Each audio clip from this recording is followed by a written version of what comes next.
ইরানের প্রেসিডেন্ট যখন বলল আমি মরে গেলেও এটা কোনো বিষয় না, ইরান রাষ্ট্র কোনো বিষয় না, মূল বিষয়টা হলো ইসলাম, তার মানে ইরান ইসরায়েলের বিরুদ্ধে অ্যাকশনে নেমেছে ইসলামের পক্ষে।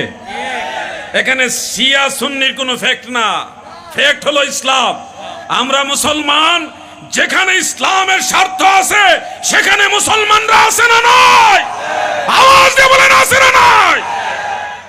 শিয়া সুন্নির ফ্যাক্ট এটা অন্য বিষয়, ওখানে গেলে আমরা সুন্নি, কিন্তু ইসলামের স্বার্থে আমরা সবাই মুসলিম এক।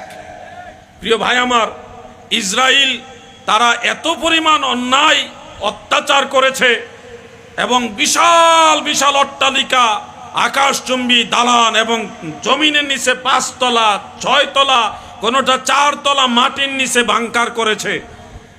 তো এই যে এত কিছু করার পরে তারা যখন মৌচাকে ঢিল মারছিল, মানে ইরানে যখন একটু হামলা করছে, মৌচাকে ঢিল মারা মনে করছে ইসরায়েলের নাম শুনলেই সবাই ডরায়, সবাই এক না।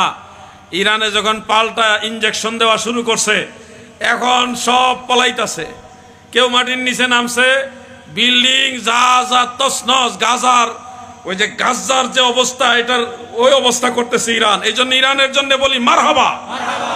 প্রিয় ভাইয়ের আমার, আপনাদেরকে এটুকু বুঝাতে চাচ্ছি, ইসরায়েল মনে করেছিল পৃথিবীর সবচেয়ে বেশি বড় শক্তিধর রাষ্ট্র তারা হবে, বড় বড় শক্তিশালী বিল্ডিং তারা করবে, যেগুলি নিয়ে তারা সব সময় থাকতে পারবে, কিন্তু আজকে তারা নিজেদের বানানো ঘরে থাকতে পারছে না।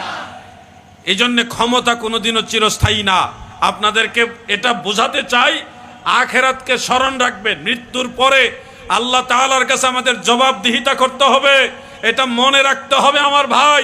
এটা যদি মনে থাকে তাহলে আর আপনার জুয়ার দিকে মন যাবে না, মদ নেশা এগুলির দিকে আপনার দৃষ্টি যাবে না, আপনার লটারির দিকে যাইতে মন চাইবে না।